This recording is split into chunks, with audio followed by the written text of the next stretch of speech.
Choose a job you love and you will never have to work a day in your life. Confucius. It's true that when you use your creativity, it doesn't seem like working, it's more like having fun. So, how do you have fun and make money in the same time? I think the best place to start is from creating a vision. Ask yourself, do you want to explore your creativity and make jewelry pieces for yourself and for the loved ones? If you answered yes to this question, your creative journey is really the path of freedom. Follow your bliss, follow the things that you like, that inspire you, the things that speak to your heart, and go with the flow. And prepare to be amazed. Do you want to use your creativity and make jewelry pieces that you intend to sell? If you intend to sell your pieces, ask yourself how much you would want to make from selling your jewelry pieces per month. What's the price of the kind of jewelry pieces that you want to make and sell? And you'll have to do a market research online to have an idea. But there are also other elements that come into play for establishing a price, meaning your style, your confidence to sell, your audience willingness to pay higher prices, the places where you are selling online, at craft stores, in art galleries, in boutiques, etc. For an initial price, you have to add the price of the materials, your hourly rate, and the number of hours that you need for making a piece, and this is a starting price. Then you have to ask yourself, are there materials that you could use to make your jewelry pieces even more valuable, like fine gold or fine silver components, pearls, gems, etc. Next, you'll have to decide your buyer persona, meaning your ideal customer. Age, interest in fashion, music, lifestyle. Let me give you a quick example. If you're making steampunk jewelry, for instance, you'll know that the people that are passionate about steampunk, they wear certain accessories and clothes. They join different steampunk groups on Facebook, on other online communities. There are steampunk gatherings in certain places, and it is even possible to sell jewelry pieces there, provided that you do the necessary steps and you are legally allowed to do that. You can even partner online with someone that makes steampunk clothes, and you recommend one another to your audiences. I hope you've got the idea. I think that if you manage to pinpoint something that you like and that is also someone else's passion as well, and the more people interested in that thing, the bigger market you'll have, I think that's a great thing. You can make jewelry pieces with inspirational quotes for people who meditate, or you could make poppy jewelry pieces for people loving poppies. You can sculpt someone's pet's portrait into polymer clay and turn it into a beautiful pendant. Ask yourself, are you passionate about something that other people are passionate about as well?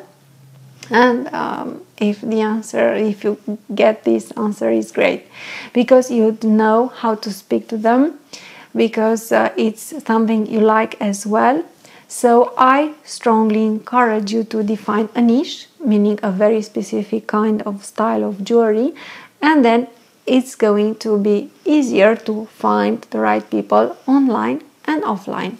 SMART goals. Define your SMART goals. S stands for specific. What kind of jewelry are you going to sell?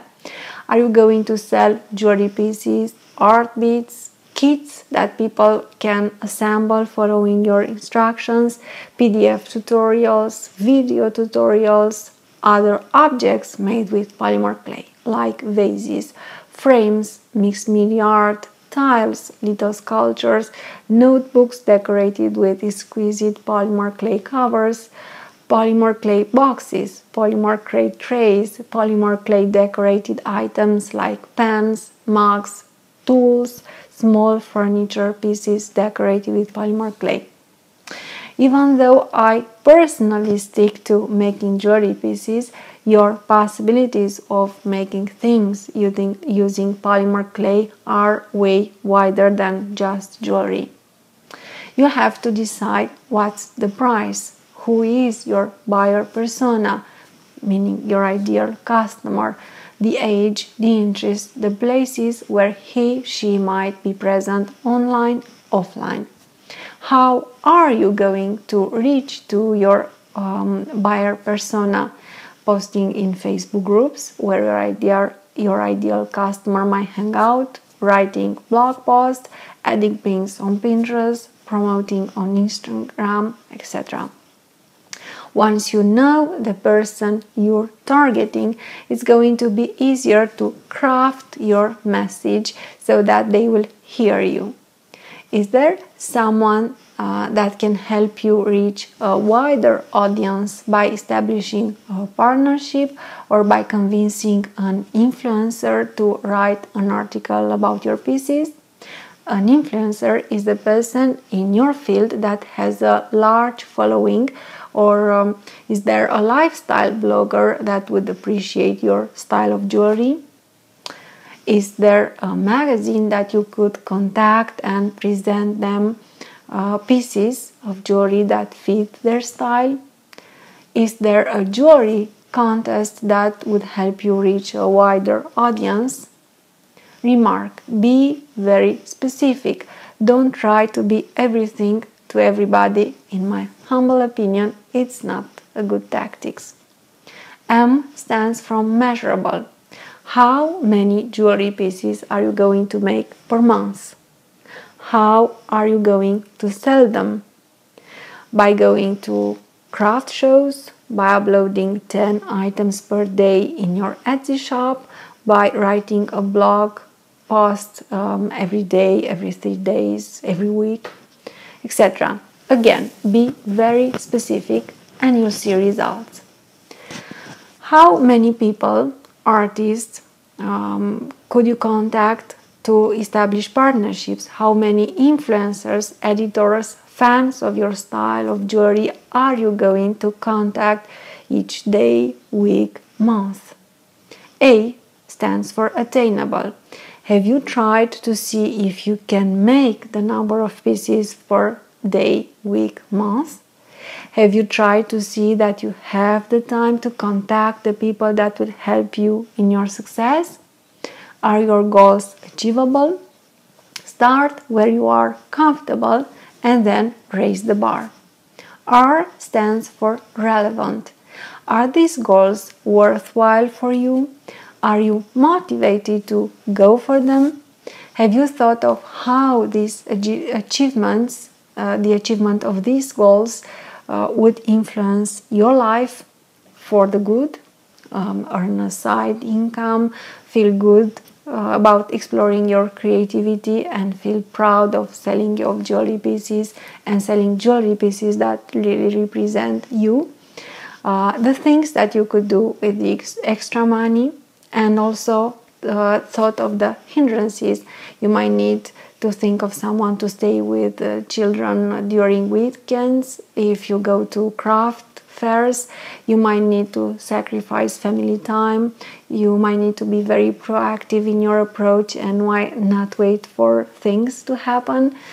You might need to go and reach the people that might be interested in your style of jewelry.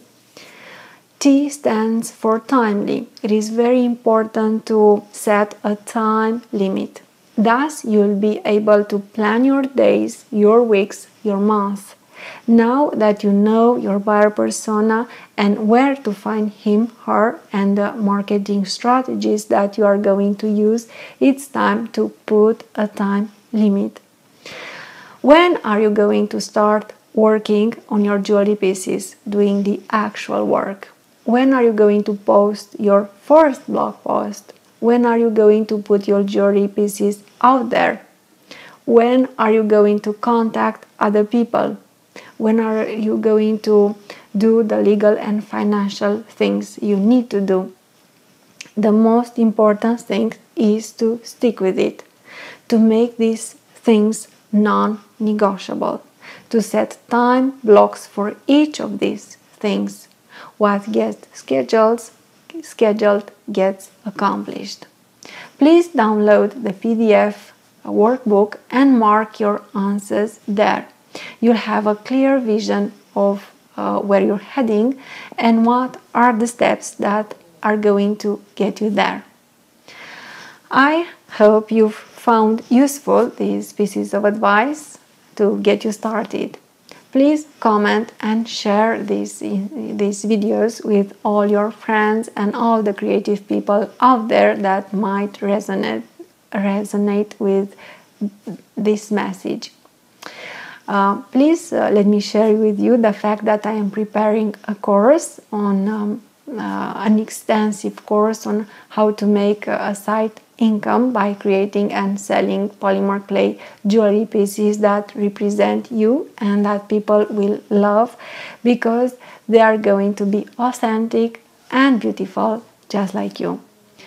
We'll tackle subjects like how to find inspiration, how to get over creative blocks, money blocks, how to stay motivated, and I provide you more NLP tools and to help you strive for excellence in your creative work. I'll discuss about how to deconstruct jewelry piece, meaning how to start from your sources of inspiration and then turn them into something new, unique, and that expresses your vision.